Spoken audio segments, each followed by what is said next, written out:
ఎవరికి నాకా? నా కెరియర్ డల్ అయిందా లేదా అని మీరే చెప్పాలి, జనాలు చెప్పాలి. బాగానే ఉన్నానుగా. జ్వరం వస్తే కాస్త డల్ అవుతాను. రిజల్ట్తో ఏముందండి, మన పని మనం చేస్తూ వెళ్ళాలి. ఆ తర్వాత రిజల్ట్తో జయాలు అపజయాల గురించి ఏముంది, పట్టించుకోకూడదు. అది ఒప్పుకోవాలి. ఇప్పుడు ఏం చేస్తాం, ఒక ప్రేక్షకుడికి సినిమా చేస్తాం, ఆయన ఒప్పుకోకపోతే ఒప్పుకోలేదంతే, ఒప్పుకోవాలంతే అన్నాం. మీకేం తెలుసండి అంటే ఆయన కోసం చేస్తున్నాం, లేకపోతే మానే సినిమా తీయడం, అంతే కదా. సక్సెస్ అండ్ ఫ్లాప్స్ ప్రతి మనిషికి వస్తాయి. జబ్బు వచ్చినట్టు, జ్వరం వచ్చినట్టు, ఆయాసం వచ్చినట్టు, తెలియక ఇంకెట్టో వెళ్ళిపోయినట్టు.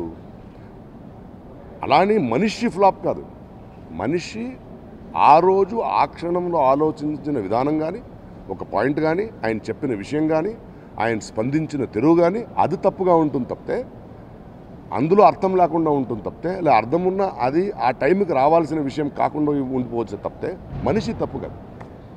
బాలరాజు పాత్రం నాకు గౌరవం తెచ్చింది, నాకు ఆనందాన్ని, ఒక సంతృప్తిని.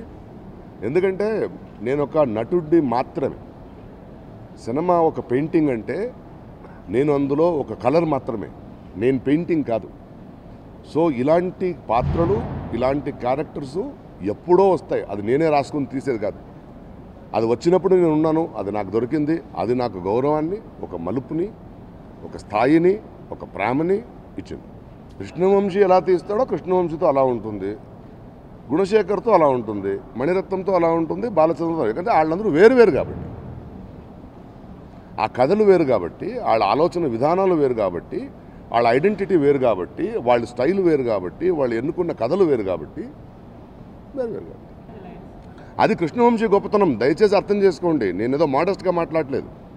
ఇదే ప్రకాష్ రాజ్ అన్ని సినిమాలు చేస్తాడు, ఇదే ప్రకాష్ రాజ్ అదే భాష, అదే తెలుగు, అదే పలుకుతాడు, అదే గొంతు, అదే కాస్ట్యూమ్ వేసుకుంటాడు, అదే కెమెరాలు, అదే లెన్సెస్. బట్ ఆయన గొప్పతనం అది, మణిరత్నం గొప్పతనం మణిరత్నంది, బాపు గారి గొప్పతనం బాపుది, త్రివిక్రమ్ది, వినాయక్ది, పూరిది. అది ఆళ్లలో ఉంది.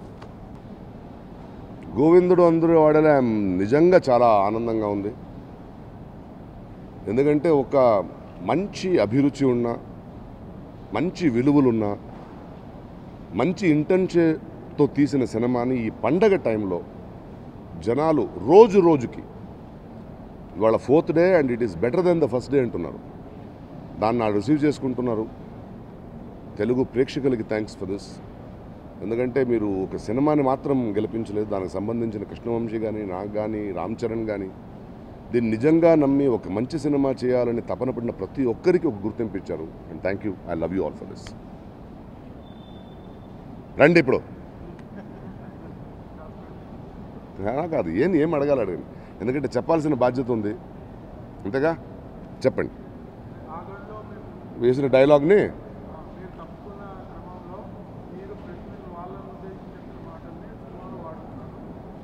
దానికి ఆయన ఆన్సర్ కూడా ఇచ్చాడు కదా శ్రీను వైట్ల గారు. తనకు నచ్చిందని చెప్పాడు, సిగ్గు లేకపోతే. ఒక మనిషి ఒక సినిమాలో నటించడం తనకి ఇష్టం లేకపోతే తీసేయొచ్చు, సైలెంట్గా ఉన్నాం. కానీ ఆయన్ని 3 సంవత్సరాలు బ్యాన్ చేయాలి, తెలుగు ఇండస్ట్రీ నుంచి పంపించేయాలని నానా నాటకాలు ఆడి బ్యాన్లు పెడితే, నేను చెప్పింది పద్యం కాదు, నా ఆవేదన, నా కోప, నా ఆక్రందన. రాళ్లతో కట్టకండి ఇల్లు కట్టేస్తాను, నన్ను కాల్చకండి నేను ఇల్లు దీపం చేసుకుంటాను, నన్ను తరమ్మకండి, నన్ను చంపకండి నేను నీలకంఠుడిని అయిపోతానని పెయిన్తో చెప్తే ఆయనకి అలా అర్థమైందా? నచ్చిందని పెట్టేసుకుంటా అంటే సినిమా ఆడలేదు కాబట్టి మాట్లాడడానికి వేరే మాట్లాడలేదు. నచ్చిందంటే నిజంగా పెట్టుకుంటే, సంస్కారం ఉంటే ఫోన్ చేసి నువ్వు చెప్పిన మాటలు నచ్చింది నేను పెట్టుకుంటానని అడగాలి. తెలియక సిగ్గుంటే ఫోన్ చేసి క్షమించు పెట్టేశానని చెప్పాలి. నచ్చిందని పెట్టుకోవడం ఏంటి అంటే సటారని చెప్పలేదు, నచ్చిందని పెట్టుకున్నాడంట. ఎంత సింపుల్ అంటే మీడియా, జనాలు అందరూ మూర్ఖులు అనుకుంటున్నారా ఏంటి? అర్థం కావట్లేదు జనాలకి.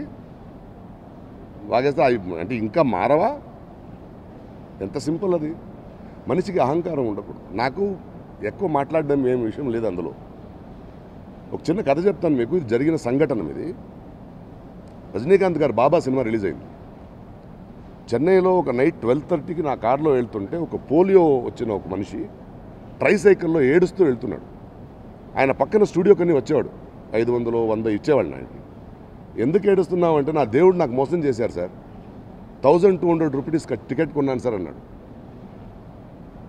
అంటే జనాలు, ప్రేక్షకులు ప్రతి హీరోకి అభిమానులు ఉంటారు, వాళ్ళ ఇష్టం. బట్ అందరి సినిమాల్లో వాళ్ళు చూస్తారు.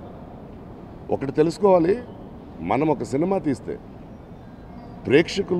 ప్రేక్షక దేవుళ్ళమని మేమంటున్నాం, వాళ్ళు వాళ్ళ సమయాన్ని, వాళ్ళ డబ్బుని ఖర్చు పెట్టి సినిమా చూస్తున్నారు. వాళ్ళకి నువ్వు కసితో సినిమా తీయాలి కానీ కక్షతో సినిమా తీయకూడదు.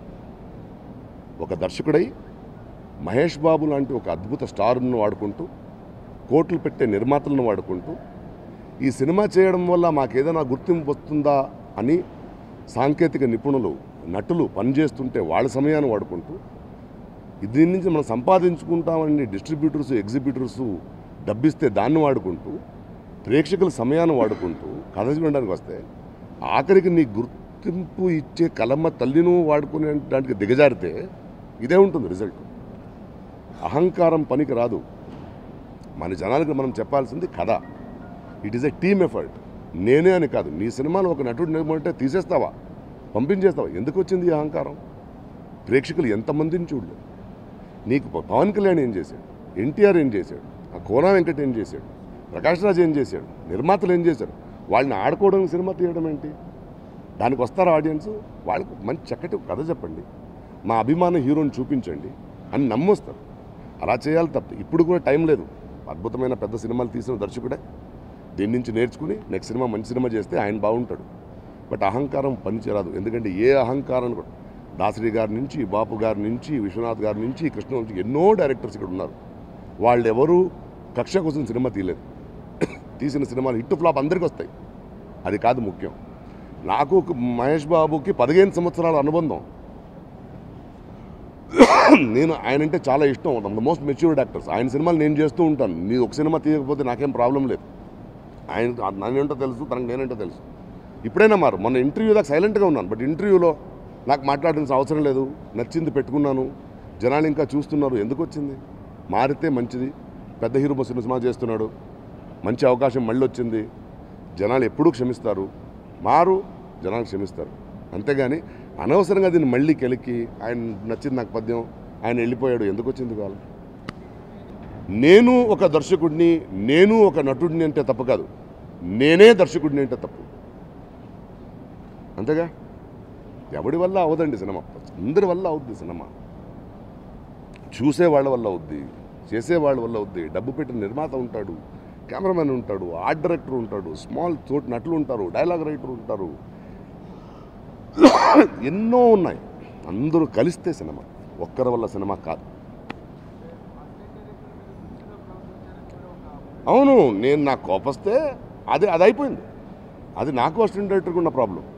ఆయన మాట్లాడారు, అవును తిట్టాను, సారీ అన్నాను, అయిపోయింది. దానికి కారణాలు ఏమని ఎత్తుకోవాలి. చంప మీద కొడితే ఎందుకు కొట్టాడని తెలుసుకోవాలి. ఆడు కొట్టుంటాడు కాబట్టి కొట్టుంటాం కదా, అది అన్నీ జరుగుతాయి కదా ఇంట్లో. అదే పెద్ద విషయం కాకూడదుగా. డెఫినెట్గా చేస్తానండి. నాకు ఆయన మీద పర్సనల్గా ఏం లేదు, ఆయన అహంకారంతో మాత్రం నా గొడవ ఉంది. హిట్స్ అండ్ ఫ్లాప్స్ అందరికీ వస్తాయి. ఆగడు లాంటి, అది దూకుడు లాంటి సినిమా చేసిన వాళ్ళే మనం. చేయని మంచి సబ్జెక్ట్ ఎందుకు చేయకూడదు? అందుకే కదా ఉన్నాం ఇక్కడ, కలిసి ఉండాలి కదా. అందులో ఏముంది? చచ్చా, నేను వెళ్ళిపోవాలని ఆడి చెప్పొద్దు, ఆయన వెళ్ళిపోవాలని ఎప్పుడు చెప్పను. 10 మంది బ్రతకాలనుకోవాలి. ఎక్కడెక్కడ పుట్టామో, ఏ తల్లికి పుట్టామో, అందరూ ఒక చోట వచ్చి పనిచేస్తున్నాం. ఎందుకు హ్యాపీగా సరదాగా మాట్లాడుతూ, జాలీగా నవ్వుతూ, కోప్పడుతూ క్షణం మర్చిపోయి వెళ్ళాలి. 10 మంది బ్రతకాలనుకోవాలి. ఎక్కడెక్కడ పుట్టామో, ఏ తల్లికి పుట్టామో, అందరూ ఒక చోట వచ్చి పనిచేస్తున్నాం. ఎందుకు హ్యాపీగా సరదాగా మాట్లాడుతూ, జాలీగా నవ్వుతూ, కోప్పడుతూ క్షణం మర్చిపోయి వెళ్ళాలి. 10 మంది బ్రతకాలనుకోవాలి. ఎక్కడెక్కడ పుట్టామో, ఏ తల్లికి పుట్టామో, అందరూ ఒక చోట వచ్చి పనిచేస్తున్నాం.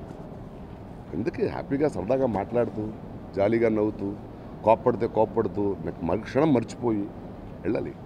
My instant reaction was a lot of, I was looking forward to it and I was excited about it. Because like you said, I haven't kept in touch. We've not kept in touch, not me alone. Even you've not kept in touch since the past 10 years. And with Charan, we don't usually keep in touch.